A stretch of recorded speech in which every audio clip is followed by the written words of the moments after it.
nice chill talk about level design workshop. So here we go. So a little bit about myself. I've been level designing for, wow, almost 4 years now. And I have the most experience in doing level design for Source Engine, but I've also tried my hand at Unreal and Unity. Source Engine is still the best for level design, I think. After all the tools and things I've tried, I've used Blender, I've used Pro Builder. They just don't come close to Source Engine when it just comes to raw level design blockouts. All right, here's some nice fancy screenshots. The ones on the left, the top left, are from a game, last year's spring game jam. No, last year's Halloween game jam. And then here's some levels for TF2 that I've made, and then a couple of sketches and just scene details that I've tried to do. Can you guys see my mouse, by the way? Yes. Okay, Yes. cool. Now I can use that to point at things. All right, so here's just the outline and things I'm going to talk about. I'm going to breeze through the basic geometry because, and you'll see why in a minute. And then composition and lighting is an interactive section. And then afterwards, I'm just going to try to do part 2 with the rest of the time that's left. So first of all, what is level design?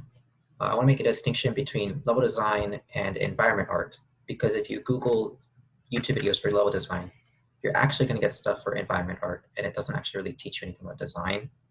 Because you'll get a lot of videos where they have like Unreal Engine pulled up, and they're just like dragging, dropping meshes into the scene and be like, oh yeah, this is level design, and it looks really pretty, but it's actually not a level.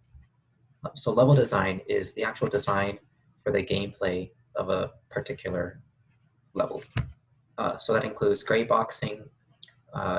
Gray boxing is when you just block out the level geometry and you don't care about what, any details or textures. You just want to get the layout put in there. It's called gray boxing. It can also be called gray blocking. I've heard it be called white boxing for some reason. It's just blocking out or boxing out the layout. You want to take into consideration flow and pacing. Level design is all about fast iteration. Do lots of play testing and make sure you really nail down the gameplay, because ideally what happens is you do the level design and it plays and it's really fun to play, and now you can pass it off to the artists who can then do the environment art and make it look pretty, so that if you have to make a change to the gameplay, you don't have to backtrack and redo a lot of the artwork, because the artwork takes a really long time to implement. You want to have the final layouts done, because let's say you have a house of a very particular size. All of that needs custom assets, and so you don't want to have to redo all of your assets because the design has to change. And then lighting, gameplay, and composition are all combined together with level design and environment art.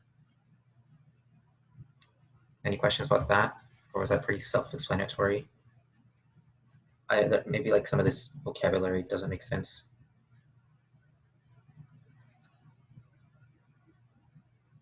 Okay, cool. Some four things to keep in mind when you're doing level design is just gameplay, aesthetics, readability, and optimization. That's pretty. This is just 4 things that I keep in mind. Readability goes all of these go hand in hand. So you don't want to just make a level and then you want to have in the back of your mind kind of just like what you want the aesthetic to be, because that'll influence your gameplay in some cases. So like if you want to have a tree there, that tree you want to determine like if you want to have a really wide tree trunk that you can go around, or just a plain tree, or how the tree leaves are going to mess up visibility. Readability comes into play with lighting and aesthetics, especially for texture choice. And then optimization is just, that's been ingrained to me just because I work in the Source Engine. But for the very large open world maps that you see in lots of battle royales, that's come into consideration once again. And that basically just means cutting down lines of sight between large gameplay areas so that less stuff gets rendered at the same time. And then I'll talk about all of these things in later examples as well. So now this is the part where, this is the first interactive part with we're going to talk about the whiteboard test. So everyone open up Paint or Paint.net or your preferred drawing application. Nah, Luke, you're fine. We just started basically. We're doing the first fun part with the whiteboard test. So you open up Paint, and we're going to just sketch. You're going to sketch out just a level, and it's going to be a top-down view of a 3D video game level, just a typically generic multiplayer FPS. And the key part of the whiteboard test is just to be able to describe your design philosophy. It can be, the level can be kind of just whatever, but whenever you're doing an interview for a job interview for a level design position, the senior level designer is going to be more interested in how you go about explaining yourself and sort of how you take feedback as well. And then if you have no idea where to start, here's what the whiteboard test actually looks like. So you have beginner, where you just put a bunch of squares and squiggles, and just like, yeah, that's a level. But then there's no real structure to the level. It's just kind of just a box filled with stuff. And then you've got intermediate, which is a bunch of rooms, and then just hallways connecting each other. And this will be more for Doom style games. And then of course, once you get to advanced and expert, that's when you start taking into account architecture, into how to make the level into a real place, how to make your level into a place that feels real, and not just something that's arbitrarily inside a video game. The line between expert and advanced is really subjective. And I guess this is also a good place to mention that level design is subjective. And everything that I'm going to be talking about here in this presentation is how, what I've learned over the years and just the way I go about things, But really, it's just about finding the best way you can do level design. Because at the end of the day, all that matters is the layout. And then once it's in the engine or the game, all the art gets slapped onto it, and then that's it.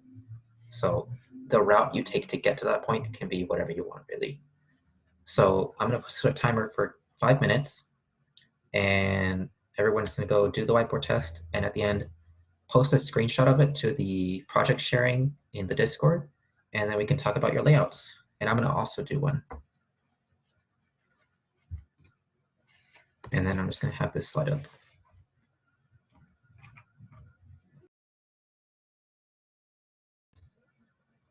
All right, we got some submissions in, so I'm just going to go ahead and start talking about them. Let's start with, who wants to go first? Ethan, Bailey, Adam, or me? If neither one of you wants to go first, I'll go first. It's fine. Okay, guess I'm going first. All right, so here's mine.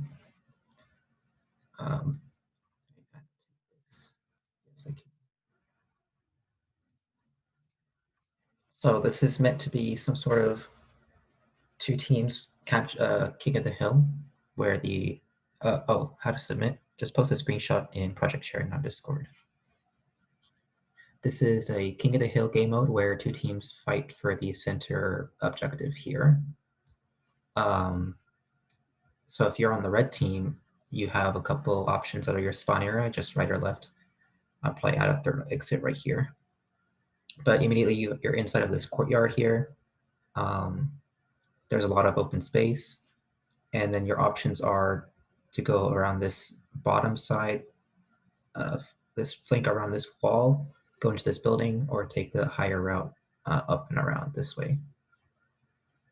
This is meant to be an elevation change, like upwards.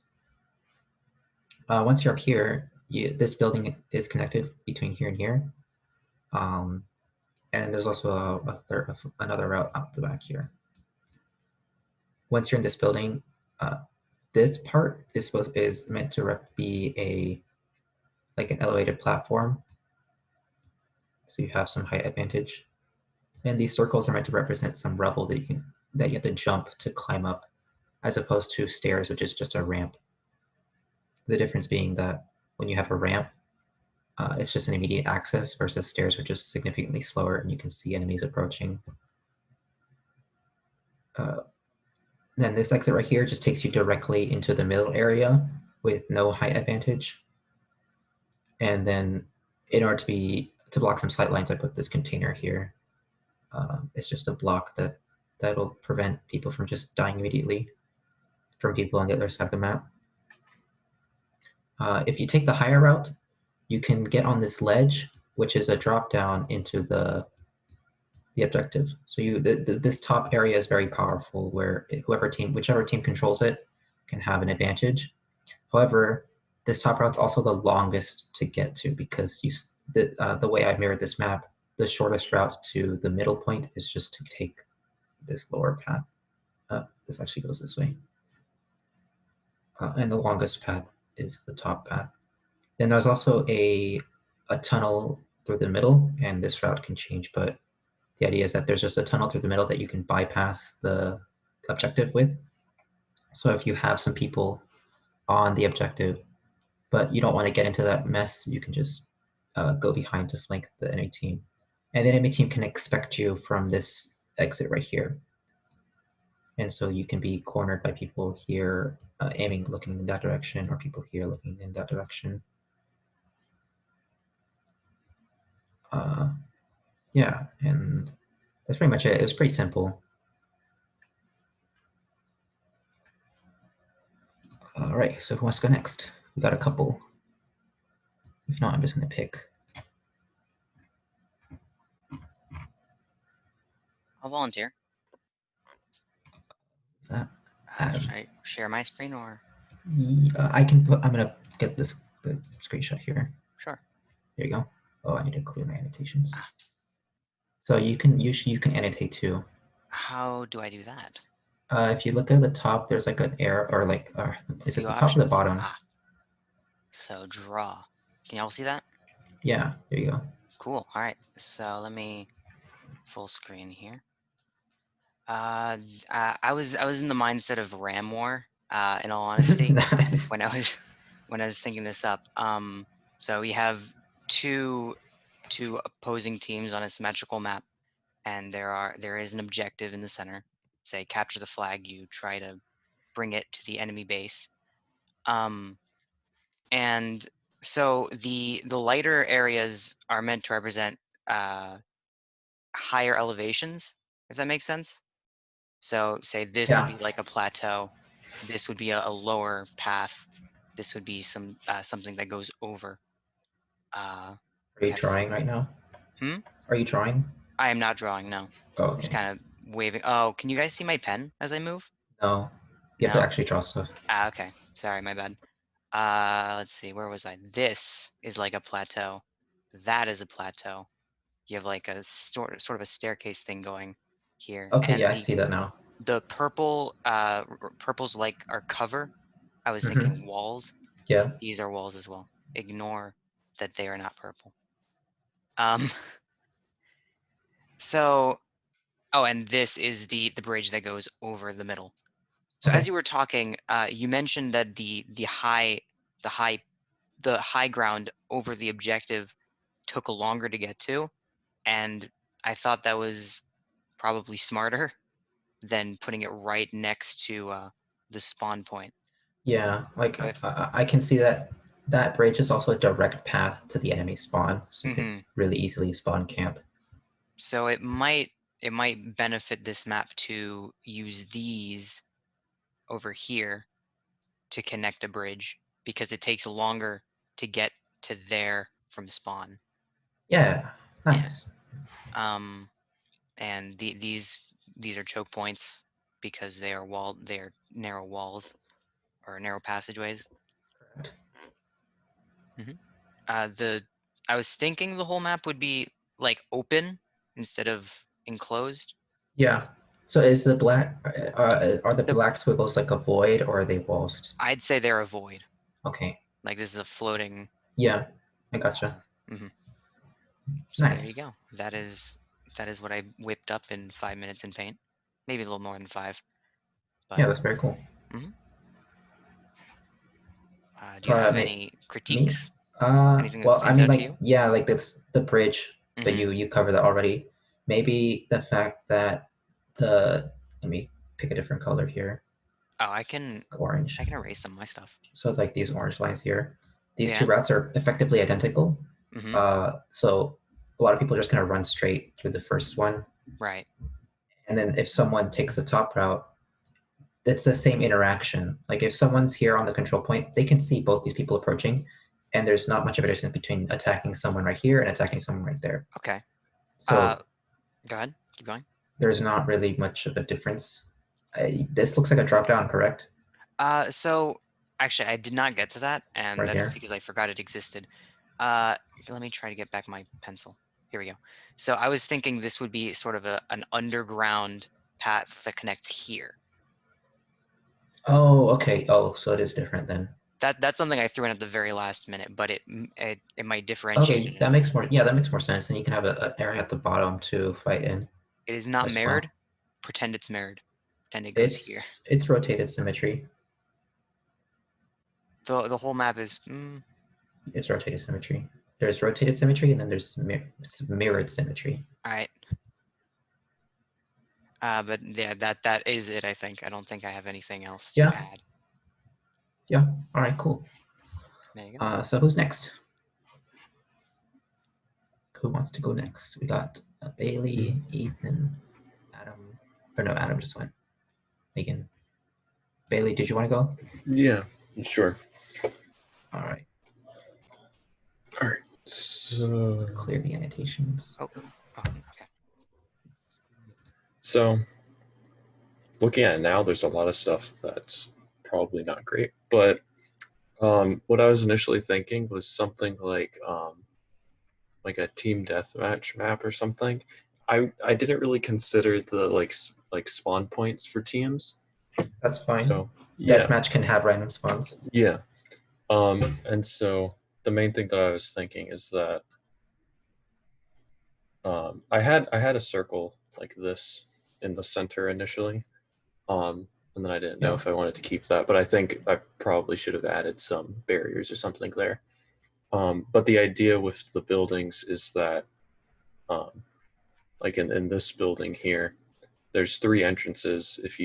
And then there's these 2 are both ones where you could have line of sight or easy access to the other one, whereas the third one has a bit of the cover in the middle divider, and the same on the kind of the opposite side diagonally.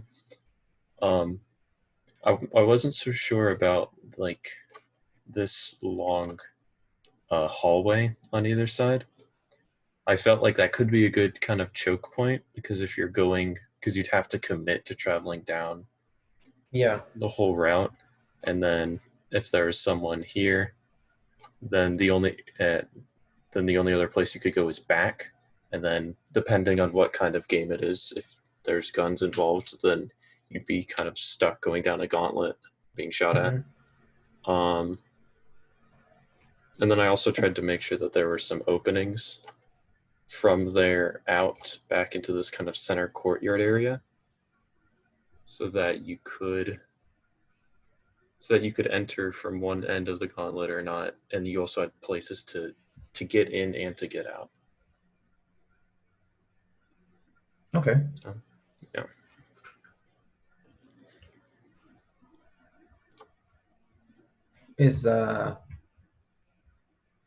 I need to annotate. Yeah, actually, this is this wall supposed to be here? No, I forgot to erase that one. Yeah. Yeah. So it seems like once you're in the middle area, there's just nowhere to go really. And then if you're on the outside area, it all seems very one-dimensional. It's like an interaction here is just like left or right. Interaction like here is the same thing. Like here is the same thing. There doesn't seem to be enough places to approach an enemy from a different angle other than just straight on. And if you're in the middle area, you're just a sitting duck. Anyone who happens to be at a doorway can just see you and get you behind cover.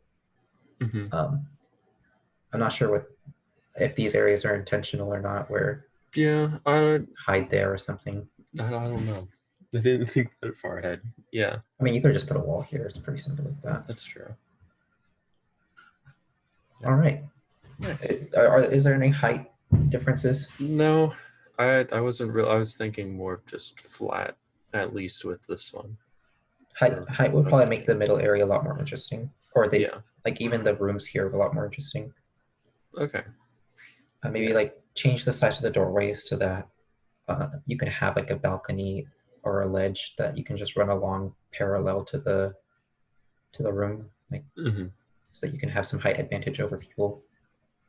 Okay. Just different ideas there. Yeah. Maybe make each room more make me like stand out and have it be it's like a very unique fighting area. That's also an idea. Hmm. All right, Okay. who's next? Come on, come on, don't be shy. Oh, we got some more entries here. Michaela, Jack. I mean, if you don't want to go, that's also fine. I'm not forcing you.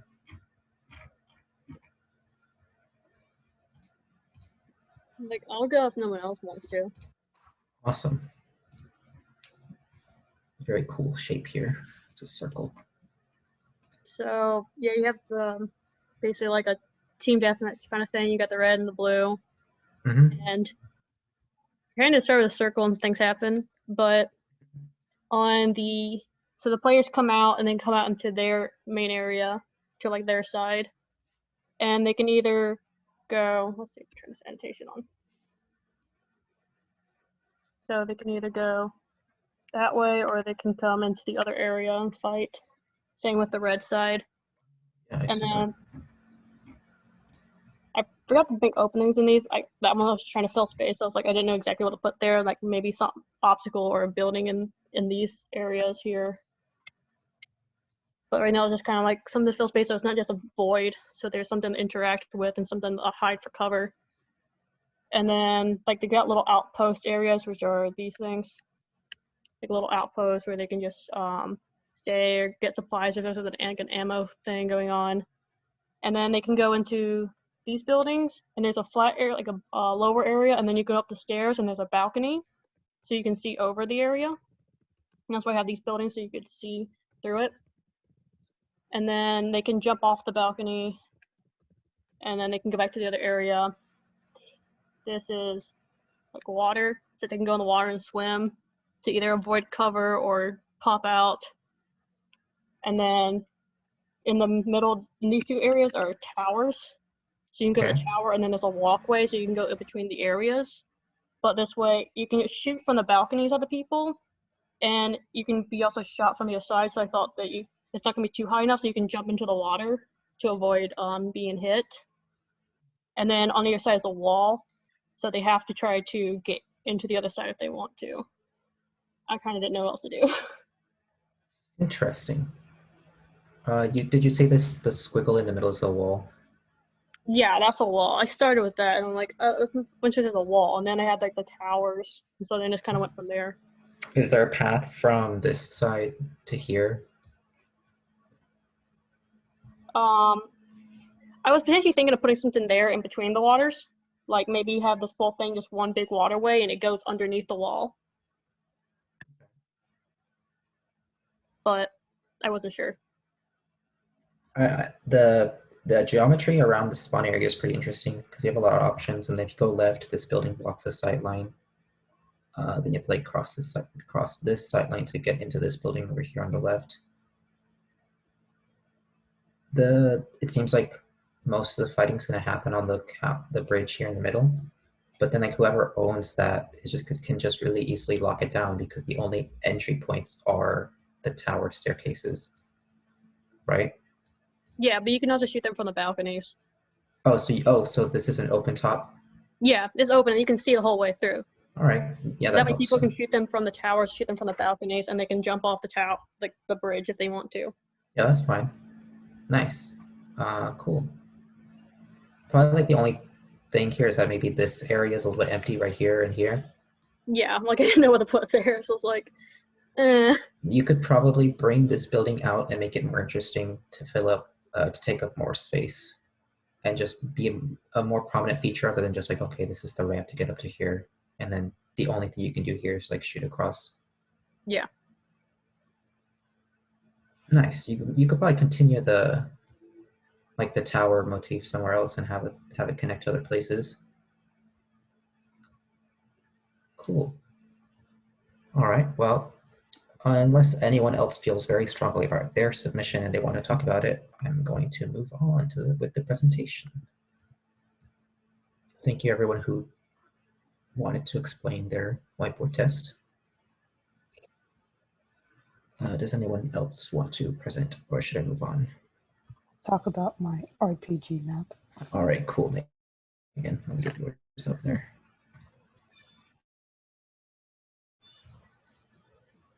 Show and tell. Show and tell. Color line. Let's do that. So it's my RPG map. So your little party come in. Oh, now let me draw.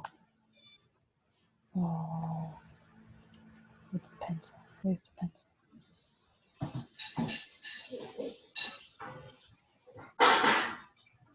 Yo, I can't find the pencil. Do you have the annotation menu popped open? That's it. It's the one that says draw with the squiggle on it. Okay. Oh, okay. So you come in. Oh God. You come in with your little party and down Okay, here. yeah. And so probably it's kind of be like I was inspired by Bravely Default and like Viridian Forest. So maybe trying to make it like a full forest that you feel like you're exploring. So like you got some treasure chest over here, or this is like a wall. Maybe you can scale. Oh, excuse the noise. So I guess once you get over here, you can go this way, and you got like a secret mini boss over here. Or if you go straight this way, you get some more treasure. And this is a little secret area that I would think would be like, you can't quite see that it's open, but I think the bushes would be like a different texture. So maybe you'd be like, oh, can I go this way? And then if you go this way, you get like a secret chest and maybe a viewpoint to the open boss area, which is like over here. Because then you go back and you cross the bridge, and then you get like a cut scene or whatever, and then the boss spawns, and you're like, oh, big boss fight. And yeah. Is this like a 2D or 3D? Yeah, it might be, I think top down, like maybe 2.5D. Yeah. Would probably fit it the best. When I probably mentioned this, something that I remembered from Jackson's workshop a couple weeks ago is that as a designer, your role is to change. What you can do is you can change the amount of information available to the player. The same thing applies to level design. So here, the way you start out, the information you provide to the player is 2 options, left or right, and then depending on how far your view range is, you may or may not see the chest first or the ledge first. Or if they do see the ledge first, they're going to think, oh, it's a wall, and then they're going to turn around and go back to the chest. And then once they get the chest, they're like, oh, this is a dead end, I have to go back to the wall. And they'll figure out, oh, I can climb the wall. So I guess you can teach players that you can climb walls that way. And then once you climb the wall, you have like the immediate right path, or then you could go the long straight path upwards. There's not really any incentive to take either one. So maybe a landmark would work for pointing players in the right direction. Like you said, an RPG, so whenever I play RPGs, I like to just explore everything that I can before it locks me into like a one-way direction. So I'm going to be the kind of player who's like, oh, no, I don't know which way to go, and then I kind of go one way. I'll see the boss door, stop, and then turn around and go explore the other side because I don't want to do the boss yet. Or think I'm going to be locked out from exploring the rest of it. And then I'll see the treasure chest and I'm like, oh, so maybe this is the wrong way to go and the boss was the right way to go. But then I'll see like the lock gate, so then I'll turn back all the way, go around to get to the monster. That whole like cycle means that maybe this area is too big and the time it would take to cycle between the boss fight and the treasure chest is a really long time, and there's nothing in between that makes it more interesting. So that's probably something to consider. Maybe this kind of layout's seems more like just a general outline for pacing. which is fine. But yeah, some things to consider if you're making this into like a more fully fleshed out experience. This seems like it would be yeah, it makes more sense as like an outline, and you can have a lot more stuff in between areas, and then it would be like a really interesting fleshed out level.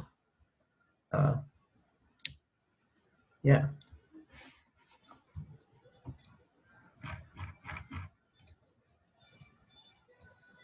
Maybe it would do well to switch the side that the chest with the ledge, the secret area, is on the left, and then like that mini boss is more on the right, so like it's farther in. And then you get a preview of the boss. Yeah, that probably work. Nice. All right, so I'm gonna move on now to the rest of the slideshow. Clear all drawings. All right. So we talked about some of these things: flow, player choice, interactions, influencing gameplay, sightlines. This is the very first map I ever made, and it was very much box filled with stuff syndrome, or where I didn't really have an idea of what I was doing, and I had a box and I just put stuff in there. There was not really much structure at all. The map was really tiny for the game Team Fortress 2, but I didn't realize that because it was box filled with stuff. And then the examples you guys gave were pretty good. Not as much box filled with stuff syndrome. Okay. I'm gonna skip over this because we just did all this with the talking about the whiteboard test. But basically all these diagrams were meant to show how you can make different interactions more interesting just by introducing walls and obstacles. So like this is just a doorway, and then here's just a wall with two options on the other side, and a lot of boxes and interesting angles you can get on enemies. The same thing applies to doorways. You can have this single long passageway where the only interactions are really at the entrance and the exit. Anyone caught in the middle is kind of dead. But then you can change where the interaction happens, but just by adding a bend in the middle to block the sight line. And then these are just some variations of stuff.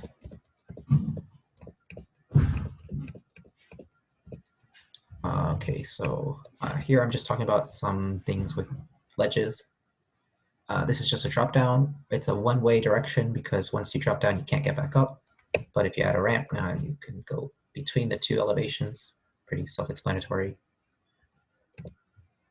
And then here you can combine the two where you have the ramp, but it takes much longer to take the ramp than it does just to drop down. So you could have someone defending from the top to the bottom. And then if they see an attacker coming up, they have some time to react. But if they don't react in time, then the attackers get the upper hand because now the attackers have the higher ground. And now this is just a really simplified area. And of course, you could just expand this into whatever you want with a bunch of walls or buildings and facades and just more interesting geometry. But this is just a general idea of how to use height for different advantages and interactions. This is just another test scene where it's very simple and small, but you can have a lot of different interactions on this ledge here because you have the two stairways up. Once you're on one side, you can drop. I'm going to annotate for this one. You can drop on this side down, but that's a one-way drop. That's not a one-way drop, sorry, because you can jump up back. You can jump back up, but it takes some time to jump back up as opposed to just running up the staircase relatively fast. If you jump over the fence, this is a one-way drop. You can't go back up this way. You have to go all the way around here or jump up on this box and then up to here. And this is that will take some time too. So anyone up here can see you coming from that box route or from this side.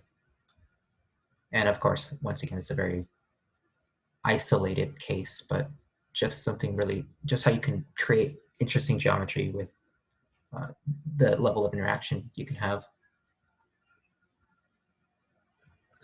Next slide, how do I do that to stop annotating? Yeah, so here again, just a staircase with some height variations, and you have a lot of different directions just in this one area because you have a lot of different heights. Anything? Yeah, no, that's it for that scene. This is something really cool that I like to put in the slideshow just because you can see how the map first started. This one of my maps called King of the Hill Luftangriff. It's a German, old German town ravished by airstrikes. So this is the very first version of the middle point. And then the next screenshots are just to be how I iterated between each version of the map until I finally got to a detailed version. So the first version is really open. So once you exit the doorways, you just kind of exposed.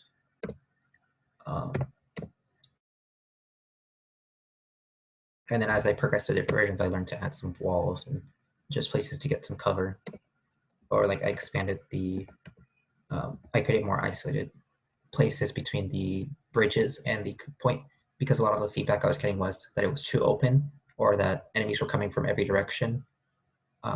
So if I just funneled players more into the specific locations, then that would be less of a problem. And then the same thing, I blocked some sightlines and added some more walls there to better compartmentalize individual fighting areas. And then we get to the detailed version now. All right, this is another interactive portion for composition and lighting. This time everyone can annotate because there's just some things I'm going to cover, but you're going to put, let me see, think like a check mark. Like, you know how to use the stamps, or not? I think it's better just to draw. So you can draw a circle. Now draw an X on the first thing that you see, and then draw a circle on the place where or an arrow. Draw a circle and arrow on where you think you need to go. Yeah, so come on. So draw a circle on the first thing you see and an arrow on where you think you need to go. Everyone ready? Because it's going to be pretty relatively quick here.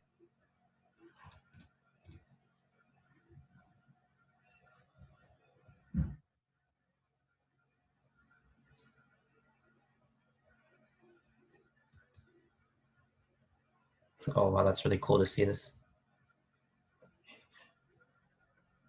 Awesome. So first two things people saw were the giant letter C, or the tower in the middle, or the catwalk area. Interesting arrows. Most people got it right, where the way they wanted to go is up the catwalk and towards where the control point is. This is the control point right here. And then yes, you're right, that is the way they go. Except Jack, I don't know what Jack's doing. Who drew this line up here? Megan. All right, cool. So just some things here to know are some leading lines. The entire structure is basically just a giant triangle pyramid. And yeah, all these lines are kind of just focusing your eyes towards the middle. Is there an easy way to stop? Oh, mouse. There, okay.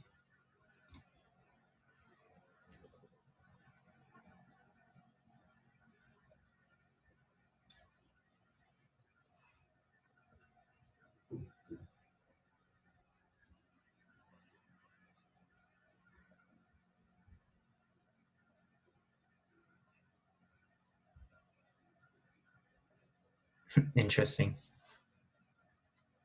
So this time the first thing people saw was the giant blue arrow, or the detail on the building there. And yeah, people drew lines on where to go, where you have a drop down on the right here. That's a sniper balcony. People followed the tracks up to the capture point. the arrow is actually pointing to the capture zone, which is just behind this building here. Lots of these arrows. This is actually the screenshots from the perspective of a defender. So the arrows going down the path here are a good place to defend from, to have a strong point. And then if you're an attacker, you'd go up into the underside of this building, underneath the roof here. Cool. This is working really well. I'm really happy with this. Nice.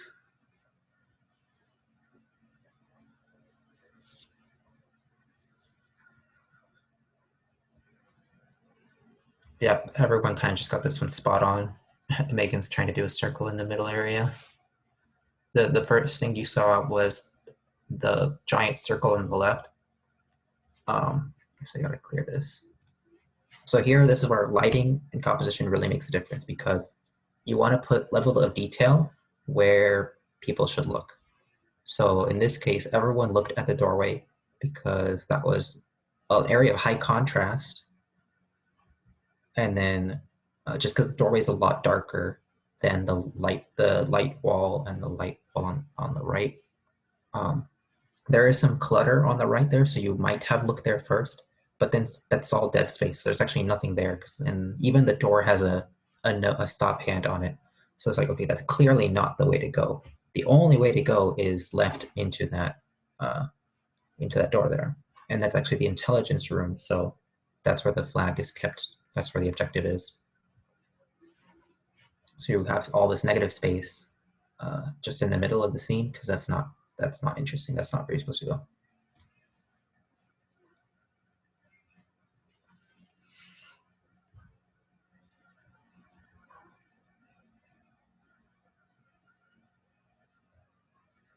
All right, interesting. Yeah, so the first place people saw was all the doorways. Here's just another case of how lighting can direct people. So some people circled the balcony doorway, and that's just because it's very well lit compared to the dark scene. Some people circled the bottom path, and just because it's a giant circle, it's kind of hard to miss. It sticks out from the flat wall and the boxy geometry everywhere around. And then some people circled the barn entrance on the right. It might stick out because the road is darker, and then the sidewalk creates a light boundary to separate how the road connects into the barn. And there's not a harsh line that separates the doorway from the barn, because that's a way to go. And maybe here might be a good place to demonstrate the squint test. Yeah, so if you squint your eyes, you'll lose all the fine details, and you'll actually be looking at the brighter parts of the scene. And typically speaking, that's kind of what the first thing people see is. When you squint your eyes, you just see like the bright areas and like, oh yeah, that's where to go. All these gameplay areas are very brightly lit. All these gameplay areas are brightly lit. There's the security fence on the right there. That's the end of the gameplay space, and everything behind that is significantly darker than the area in front of it, which is the gameplay space. And even that rooftop there, it's lit up. On the flat rooftop there above the balcony is lit up because that's gameplay space too. But then the rest of the roofs aren't as well lit up. Here's something from CSGO.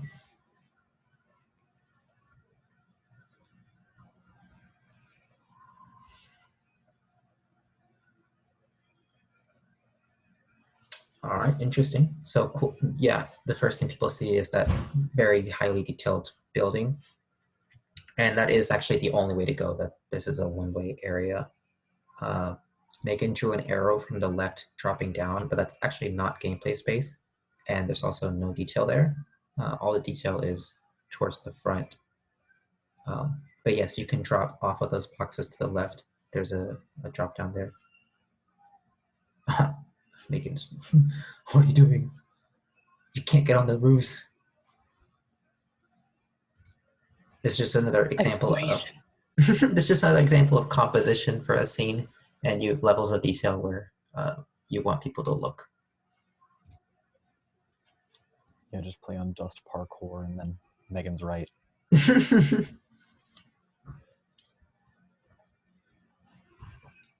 Yeah. So the first thing people see are the big contrasted double doors made of wood. Completely different color from the rest of the walls in the scene. Something else people notice is the brighter area where the wall that's broken. It's surrounded by some darker textures, and then the very sunlit wall in the back there. Megan's just memeing at this point. And yeah, that is the way to go. Oh my gosh, Megan. I would try it. They look like I could try to climb it. It's CSGO, you can only jump like a normal height.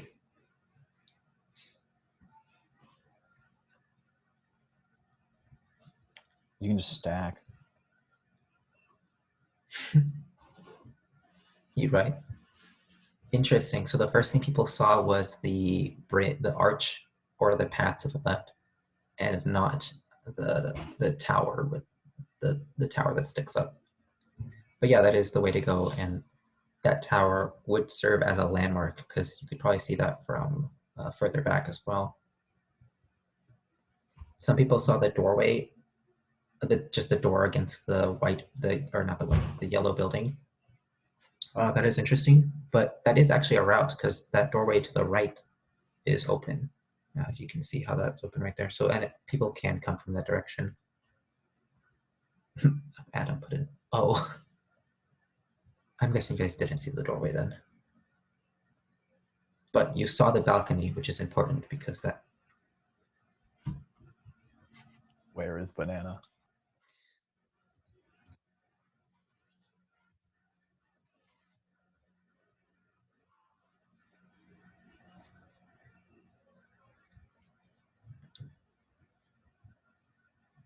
Yep, everyone circled the capture zone as the first thing they saw. Who's someone's trying to ride the moped. But yeah, all the detail is to the right because that's the way the enemies come from, and that's also where the objective is. Someone's trying to stick figure on the moped.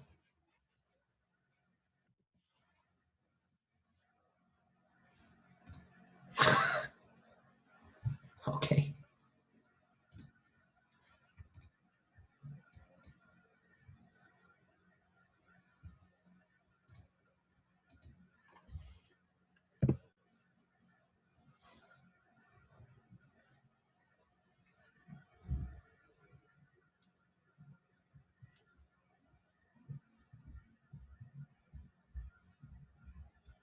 All right, interesting. So the first thing people saw was the slime, which is good because that's actually hazardous. And then Megan was actually right this time. You do climb up the pipes and then get up to that vent there. Because if you try to explore that the doorway there, it's actually locked. So then you're like, okay, well, where else do I go? You just analyze the scene, and then with the information presented to you, a reasonable player can figure out that you can climb up there, and that you solve the puzzle. You feel adventurous because you did the thing, and you're like, yeah.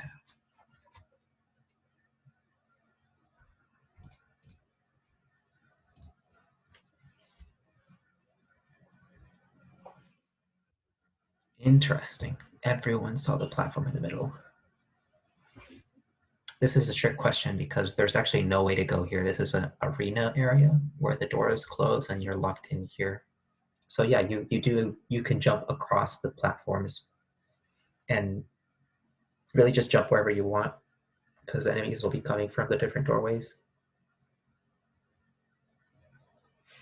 I like using the orange pipes to kind of just show general directions of where to go.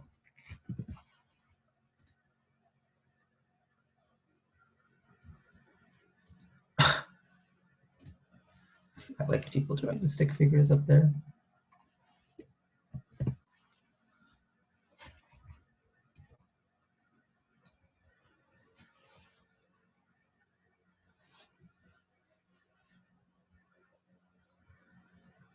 Oh my gosh, Jack.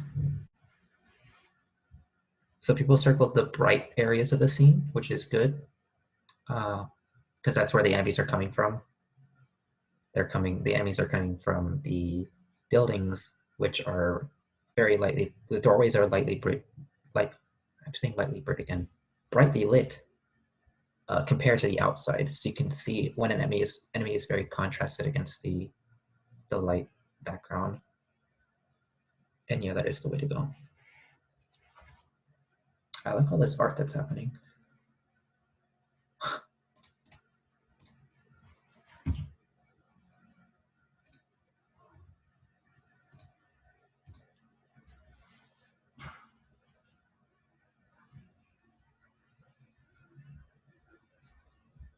That's a lot of arrows. But yeah, each one of those is a potential route that you can go. The center route is the fastest route.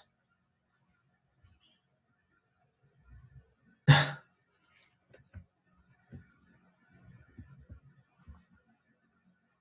my gosh.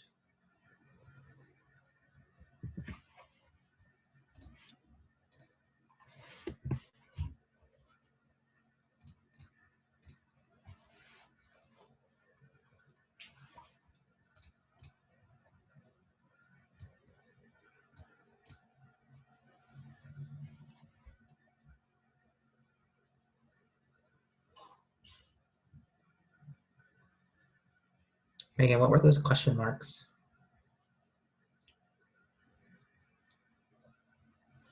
I wanted to go this way, but then there was a wall, and I was like, wait. Okay. Snipe gang? You cannot stand there.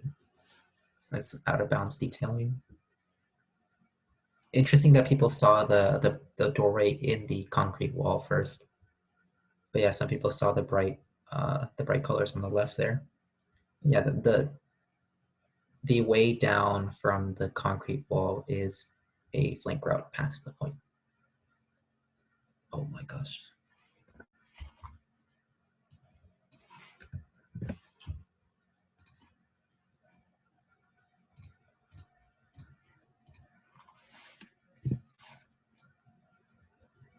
I wonder if these drawings show up on the recording.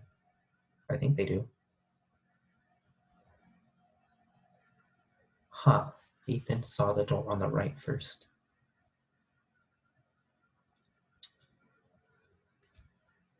The way to go is, in fact, the middle area between the two buildings in the distance.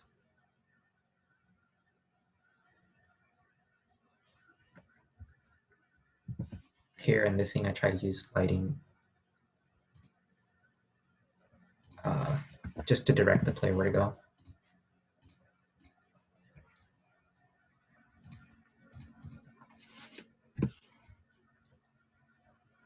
Oh wait, yeah, this is the same exact scene.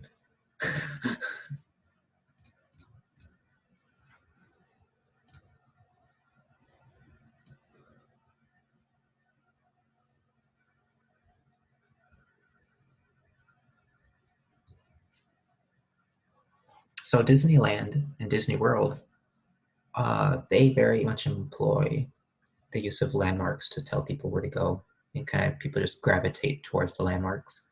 And this is applicable to level design as well.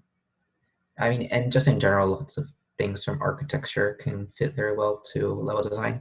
If anyone's ever seen the movie Inception, it's literally just architects doing level design.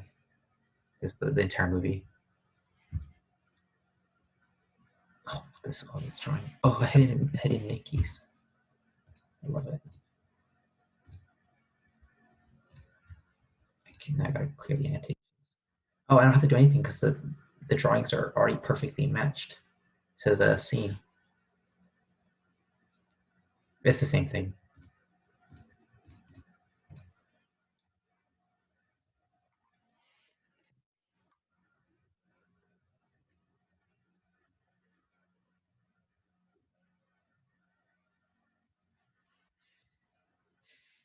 So this is just how Overwatch can use landmarks on it in its scenes. The big fountain in the middle is one of the ways the cart goes around the fountain there. And all the chandelier, all the lights point towards the middle. And this is a it's a high focal point for the map here. Oh my gosh, all these drawings.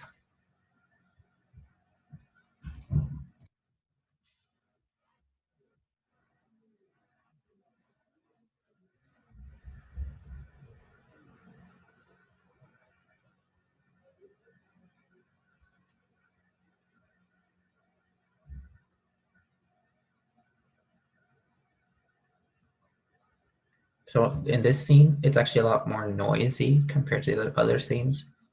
So you might not know exactly what the first thing you look at is, but generally you kind of just, you guys figured out the way to go, because the doorways, the fence there is kind of, there's only really one way to go, and the geometry of the fence there and the stairway down is kind of just pushing you in that direction to flow in that way.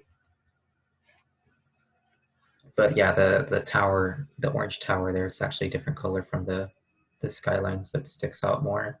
And that is in fact the way to go there. Oh my gosh, all these drawings.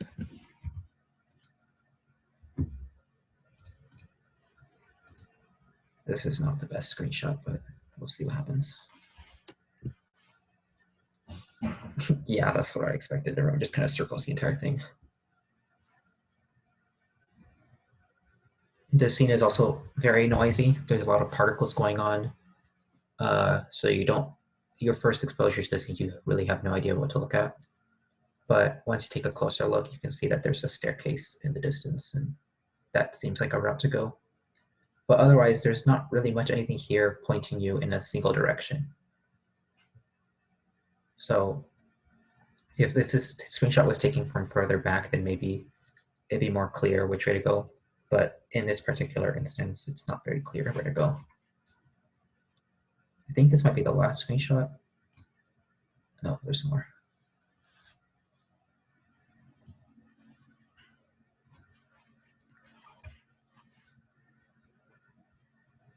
Michaela, what are you doing? You can't escape.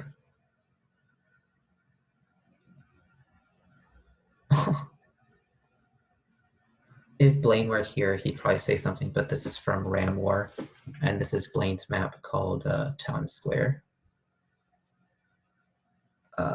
The objective is in the center, and everyone looked at the big tree in the middle, so that is the way to go. And interesting that most people put their arrows on the right bridge, probably only because that's the most obvious route, because the route on the left is hidden behind the trench in a wall. But the layout's pretty straightforward. You just go towards the middle, and the objective is right there.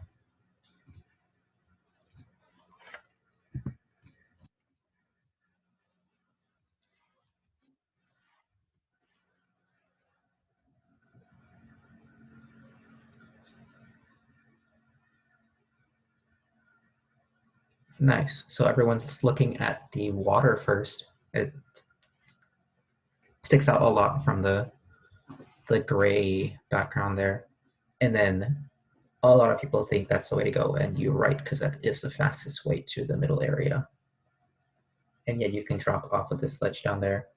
The brown area to the right is a playground of sorts where a lot of interesting interactions can happen when the attackers come in here and they need to pick a route to kind of dodge players.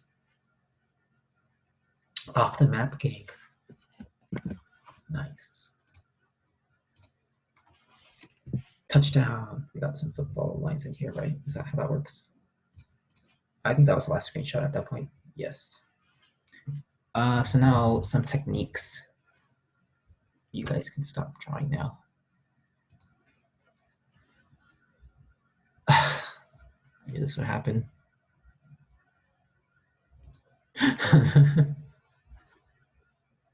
Okay, so the first one is BSP, or brushes.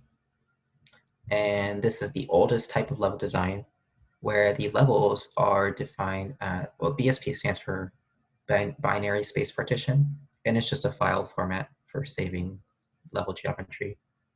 So Quake does this, Source Engine does this, Unreal and Unity.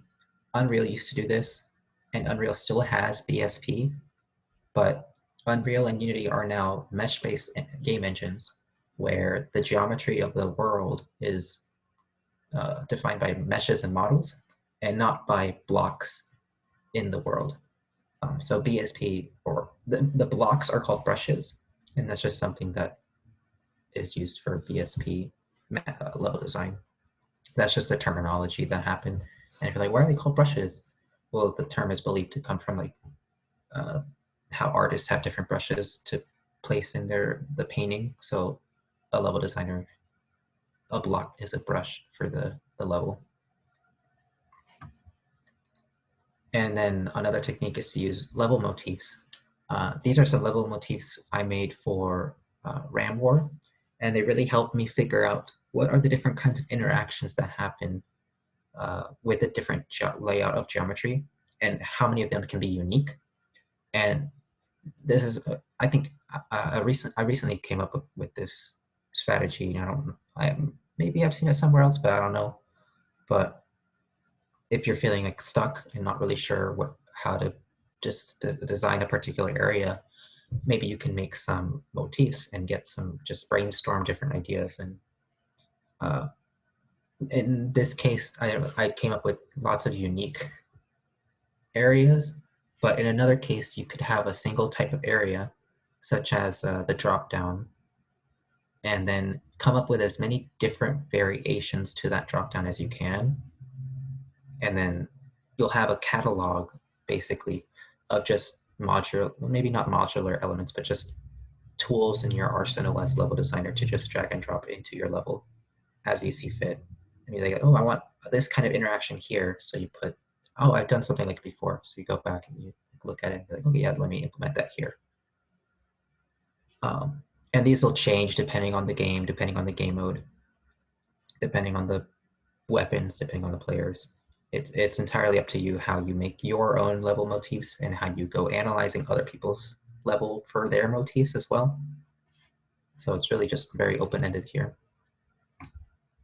And then this is part of where modern game engines use meshes or models for the majority of the level design. And so Overwatch does this. Actually, Fortnite technically does this, but they have a grid system, so it's a little bit different. But generally what happens is you make a subset of models and assets, and then they all have slightly different textures, and they might share the same model, but then you reuse those assets and just mesh them all together to make a more complicated scene.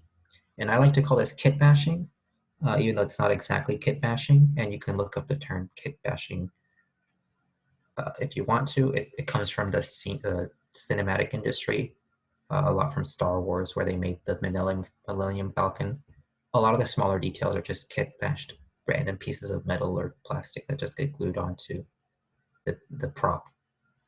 So you can take these this limited pool of assets and then just like mesh them all together into a very complicated layout.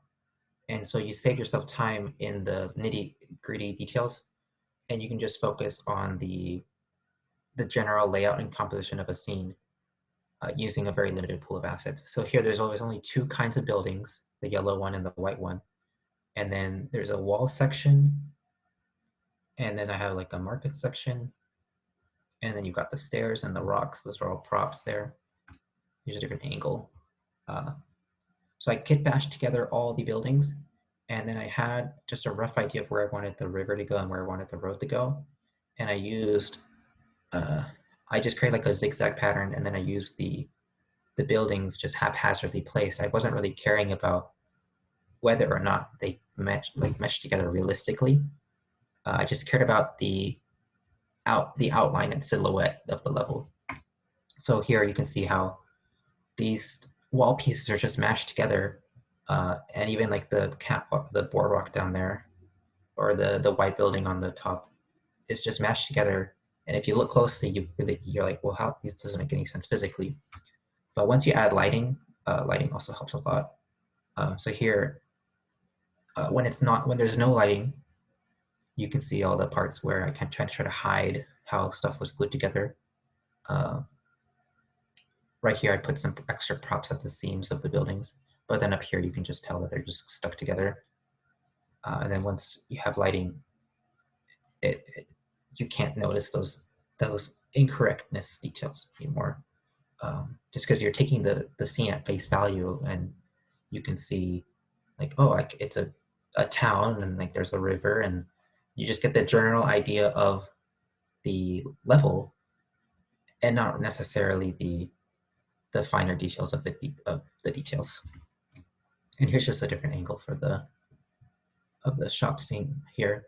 Like all these buildings up here, they create a really interesting, imposing dynamic, I guess, for a sense of scale here, like these little people here, and then the really big buildings here up here. But they're just the same buildings copy pasted. So I was just really able to quickly create this scene from a limited set of assets. And that piece of wall up here, that's literally the same. That I just copy pasted these 3 pieces of wall up here, and then I had this scene already. So really fast iteration there. And then you can tell that this triangular building here is just the same as the rest of them, but just in the ground. Here's another example of kit bashing.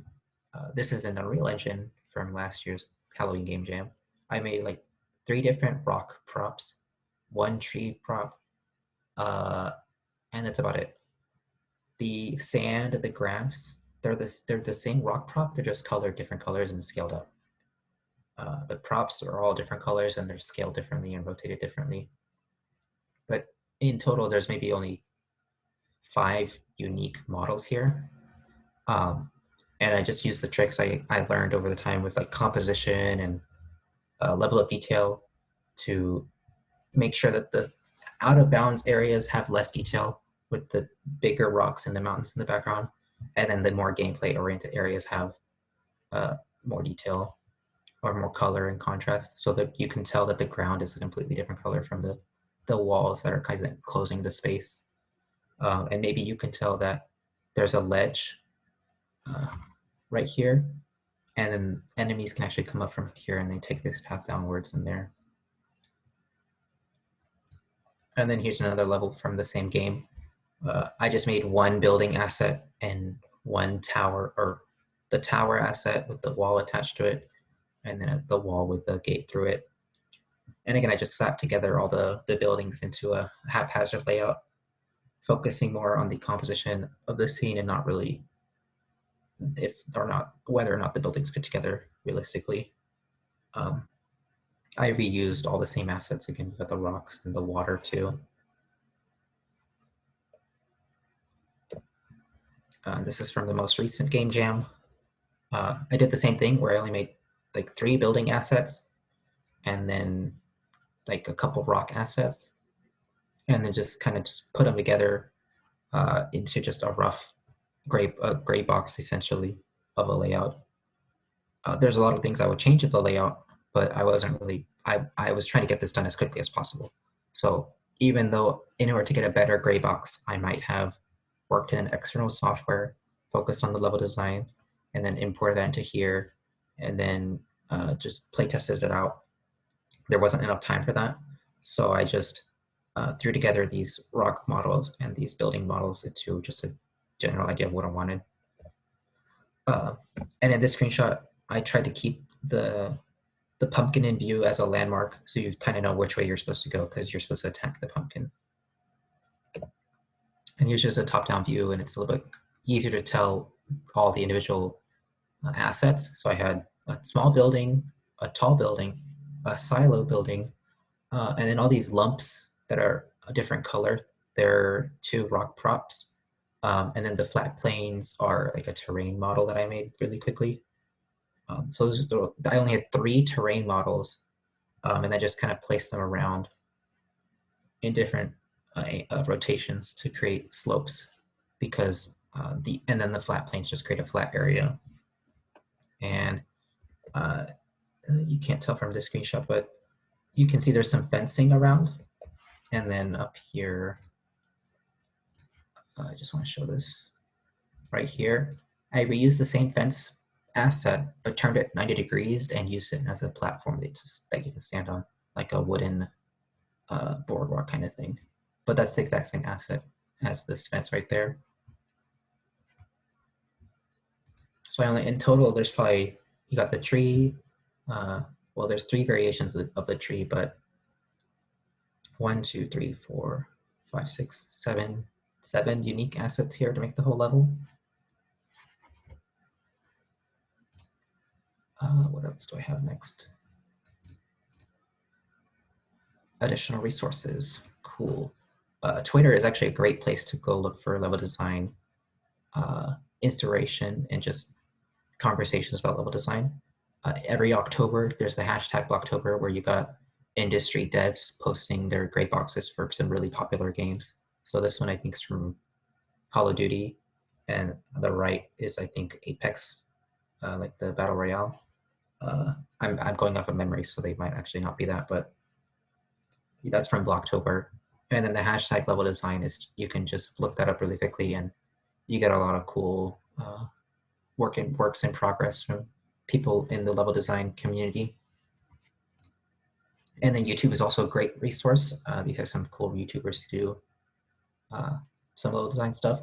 A lot of the stuff I talked about here, like with the composition and the lighting and all that, I've gotten from watching GDC videos on level design. There's some really cool ones from the, what is it called? Was it like the Last of Us? No, I don't know the name of the game. It was like where they get the treasure and like it's the Uncharted? Yeah, Uncharted, that's what it was. Yeah, so there's a really good Uncharted GDC video about level design and how they do their gray boxing. And it's like, wow, that's the level that I remember playing, but it's like the gray box version. And they show like all the different iterations they went through to get the final Uncharted level. Some articles here. I briefly mentioned composition and leading lines. That's from a TF2 Maps article. There's a lot of cool resources on TF2 Maps, even though it's focused for TF2. The community has a lot of level design experience, and so we all just kind of share general knowledge there. So you can check out the resources and tutorials there.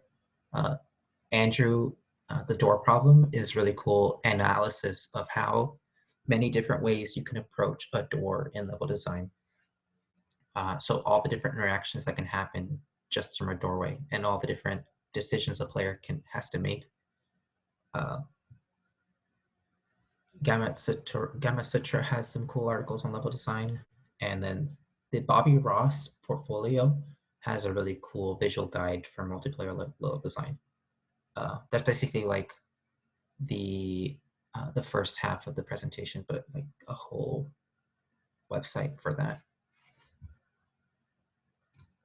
And then finally, you've got the level design book, I guess. Well, it's not a book, but it's just a document with a bunch of like resources and just text for level design. Personally, I have not read it, but I've skimmed through it, and there's some really cool stuff in there. It talks a lot about architecture, so yeah, definitely check that out if you're interested in just like getting inspiration or like you don't know where to start. It talks a lot about the theory. Yeah, really good resources right there. And then there's links to that here. Probably like repost this somewhere. But that's the end of the presentation. Any questions?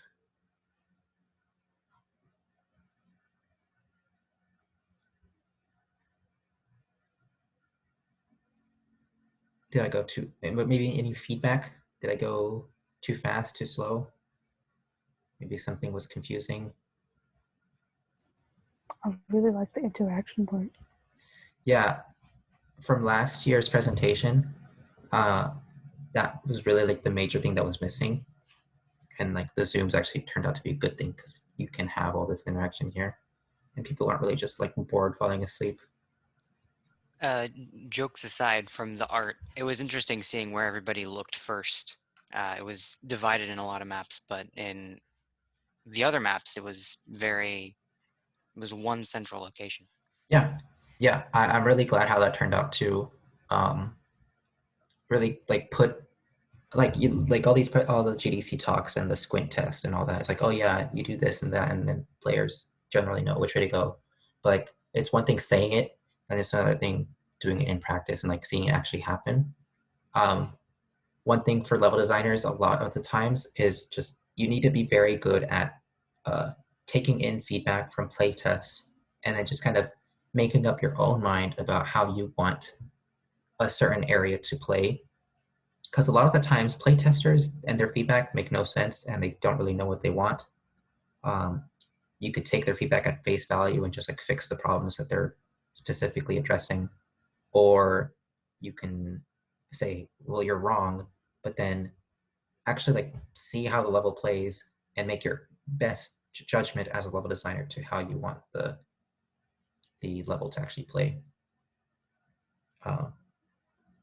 Yeah, so for me, level design has really taught me how to take in feedback from a lot of different sources and just be able to process that.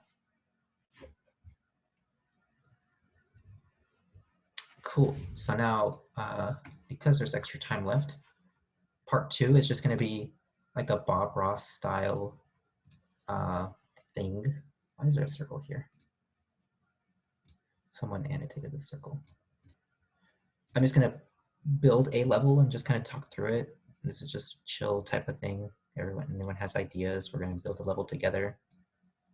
I'm going to use Hammer Editor, which is for the source engine, because that's what I'm the most familiar with. And it's also, I stand by it, one of the best level design tools out there. And there's even tools that can let you export stuff from the Hammer Editor into like just a 3D model to put into any game engine. Hammer Editor is part of any source game, I think. Yeah, so like if you have Team Fortress 2, which is free, you get Hammer Editor. If you have CSGO, you have it. Portal, you have it. Like any Valve game, basically. If you have Half-Life Alyx or Dota 2, you actually have Source 2. So you can, and especially for Half-Life Alyx, you have access to the Source 2 development kit and Hammer 2, essentially. Hammer 2 is more mesh-based, but the tools transfer over from Hammer 1. And so Source 2 also has very good geometry editing tools for level design. And let me just make a texture really quickly here.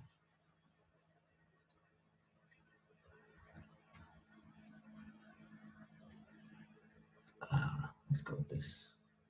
So one of the reasons that makes Hammer very powerful for level design is this really simple thing, and that is resizing by handles. So I've got all these 4 views, and if I just click on one, if I click and drag on one of these handles, I just resize the brush by dragging this out. And that alone makes this so much powerful for level design, because if you look at Blender, or if you look at Unreal, or if you look at Unity, since they're all mesh-based editors, each thing is a mesh. A mesh doesn't really resize in this way. So if you try to resize on one axis, it'll resize based on the pivot point on the center. So like you'll actually be resizing both sides of the square at once. And that just slows you down a lot, because maybe you just want a very specific wall size. So let me just get this wall here. I can just do that really quickly, and boom, there's a wall. I can have a wall here. It's like, oh, let me make a doorway. Let me just drag this out like this.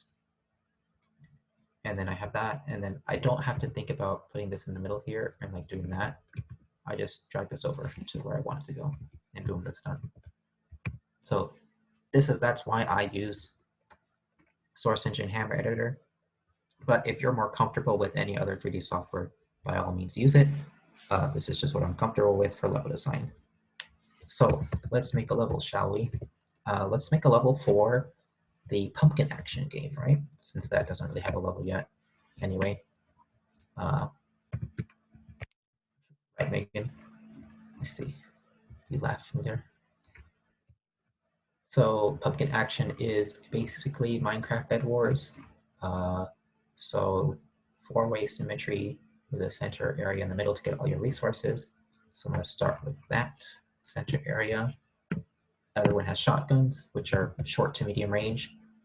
And everyone can place down turrets, which can lock down an area, and they provide area denial. So you want to have some cool areas to put turrets, but then also it can't be such a powerful location that the shotgun people can't flank it, basically, because a shotgun has to get very close to a sentry to or a turret to disable it, whereas a turret might have even a longer range. So I'm gonna have to worry about scale, so I'm gonna put a scale reference so I don't make this gigantic. Megan knows what I'm talking about. Scale is important. I didn't really mention that before. A lot of the time when you're first making levels, you either overscale or you underscale. But really just a way to avoid that is just have a scale reference all the time in your maps. So this is my scale reference right here. So now if I make a wall, I know not to make it gigantic, or if I want to make a platform, I'm not going to make it gigantic, I'm making a reasonable size. I'm going to define the area where I want seeds to spawn, or pumpkins to spawn.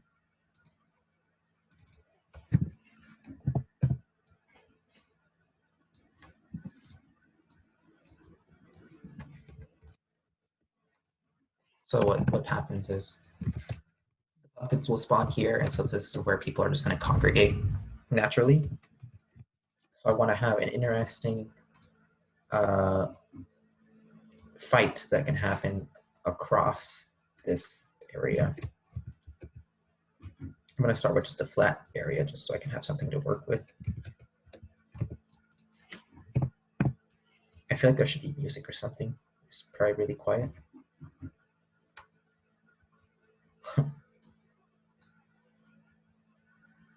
Oh, people are leaving.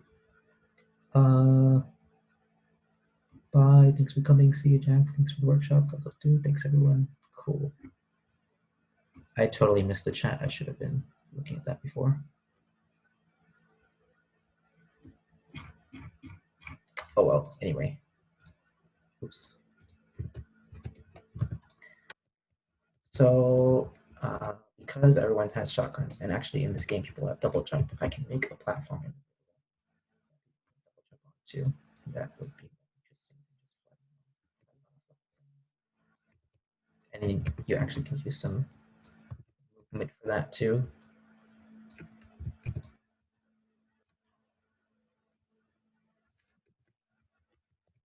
It's like a halo or something. I gotta keep in mind I don't know if we want to keep four-way symmetry or not. Just because I don't expect a lot of people to play the game. I think I'll just focus on like a two-team symmetry.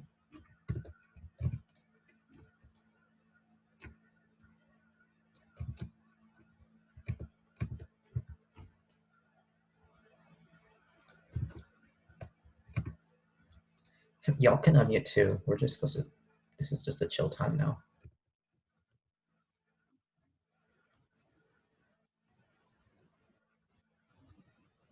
Yeah, I just don't know where to start. I like to start at the objective area and then kind of just build my way out. Or like maybe if I don't have a good idea of where I want to go, I'll put just a place where I want people to come from and then build the connectors between them. So like if I'm standing here and I'm gonna attack this place, let's say I wanna go here, just arbitrarily, and it's gonna be high ground. So now what will be the connector to this place?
Just copy pasting my scale reference so that I know what scale I'm working with. It's like this guy's kind of too close to the edge there. Let's back some. Breathing.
I should probably save this as something.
Hey, Alberto, you want to explain your level so far? Well, there's not, I'm still just kind of throwing stuff together, but the general idea maybe is that when you're not in the middle area, you have the advantage, but then like once you're in the middle area, you're at a disadvantage. So like while you're kind of collecting seeds, you're kind of vulnerable. Right now I'm trying to figure out how I want to size these areas to accommodate the turrets, because given how small these routes are right now, a turret can just shut down that entire area. So like this doorway area right here is tiny.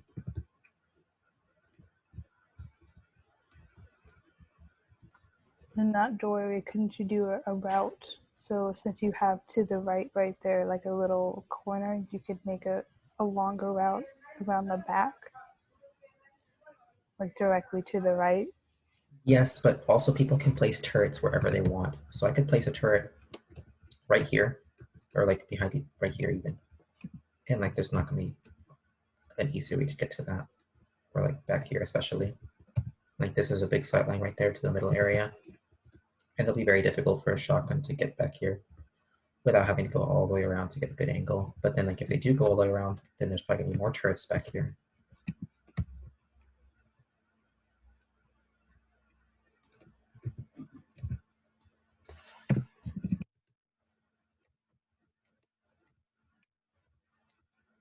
Maybe the turret's too OP. Yeah, probably. I mean, the fully upgraded turret can like one-shot you.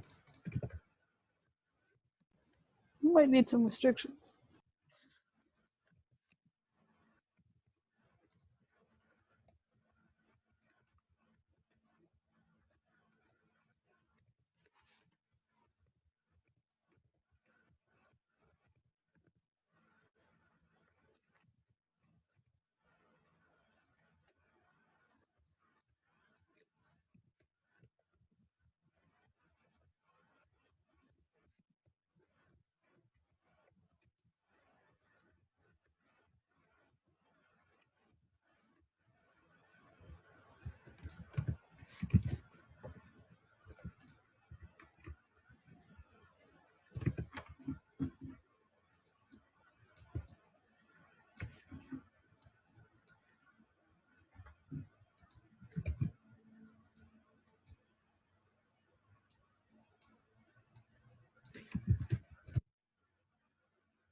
I still wonder if you have a turret that is just can go everywhere. Like what if you had if like the idea of if we had players could go into cornfields and they'd be invisible to the turrets. Like the turrets can be in the open areas, but players can try to get closer to them, but it would at least offer another form of cover. Oh, okay, that could be interesting. So like here in this area I could probably put them. The turrets couldn't hit, like they can't see you while you're in the cornfield, right? Yeah. But other players So, like, can.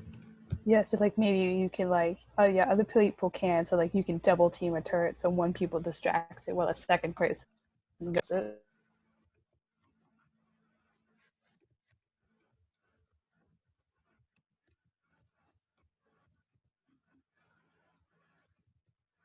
But the other thing is for the farm vibe, it needs to be kind of a flat layout almost. Which is why there's corn.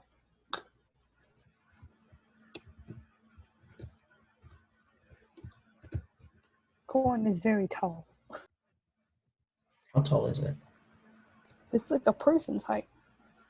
Oh, People get lost in cornfields. It's taller than people. oh yeah, that's right. I should have known. This is what makes corn mazes so fun. You're like, I don't know where I am. I don't like the corn mazes where they like call it a corn maze, but then like there's like one line of corn between like the walls of the maze. And it's just like, yeah, no, this is not really a maze. Just bring your trusty machete and get through the maze in an instant.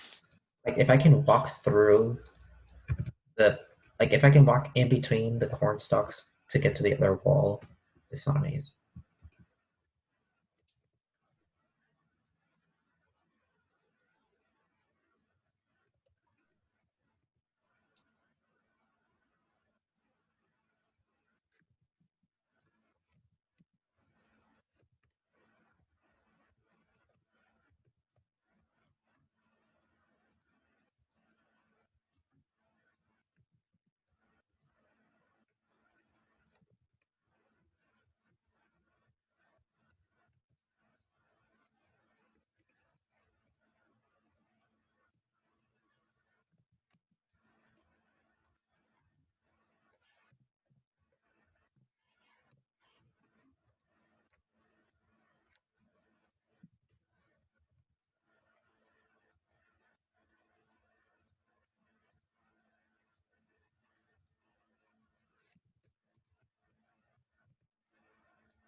So like right here, you can, if someone puts a turret like on this part, you can, if there's not a turret there, you can probably just take this short path around. But if there's a turret, you can jump down into the cornfield, right? And then kind of just get a better angle on it. Yeah. Maybe I can bring it like this, so you can actually get really close to it and do damage without being seen. But like if there's a player up here defending, then they can just come in here and be like, oh wait, get out of here.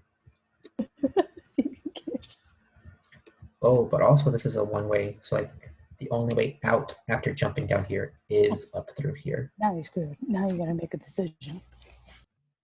Yeah, that's good. That's good. I like that.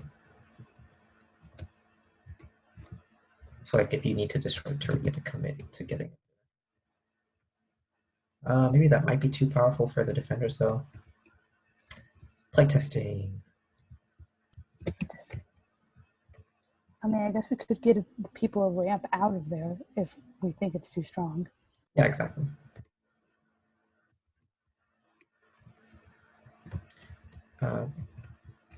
Is there a sightline here? Not really, because this is pretty exposed right there, and there's not much back here. I think we need to define a minimum space for turrets. So like you couldn't place one on this catwalk because it's too small. You need to put it in like an open area like this.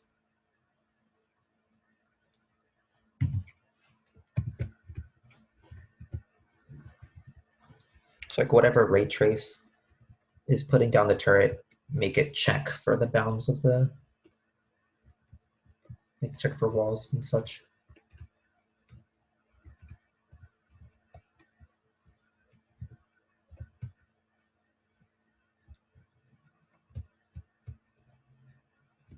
Like you could put a turret right here, and then a person coming across the wall is like, oh crap, a turret. And they can go in here and shoot it.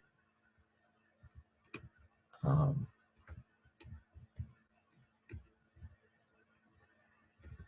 would actually move this back some more.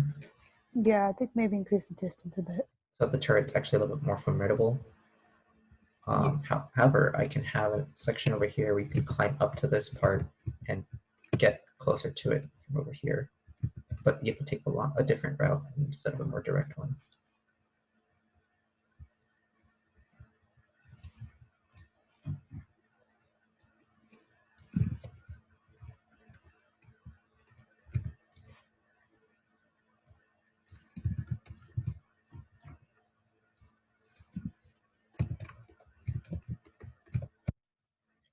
these pieces here.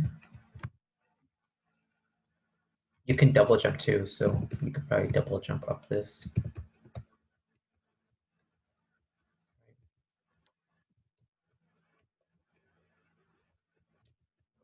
A cornfield in the middle area too. I like this cornfield idea.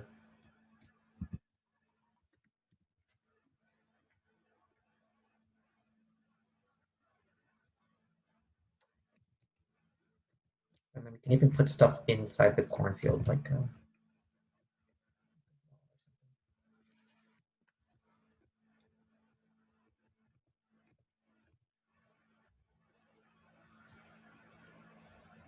oh, it is 9 o'clock.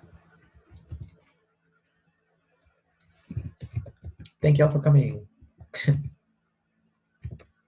Where's that Club Penguin meme, right? The applause? What? No, the Club Penguin meme. I have not seen that. Thank y'all for coming. I haven't seen. I haven't seen that either. I don't remember this. What part of Club Penguin had that? No, it's just a meme. I am reevaluating my childhood as we speak. Oh, no, I do remember it. Oh, this! I've seen this. I just Yeah, didn't. I didn't got it recall now. it. Okay. That's now in the recording. Bailey, keep that in. Epic. Oh, I mean, I haven't stopped. One of my I didn't crises know is when in the to stop recording. the recording or when to. We'll cut that out in post. Awesome. Everyone we kind of won't. just trickled out at the end, which is fine. This was just like a chill area.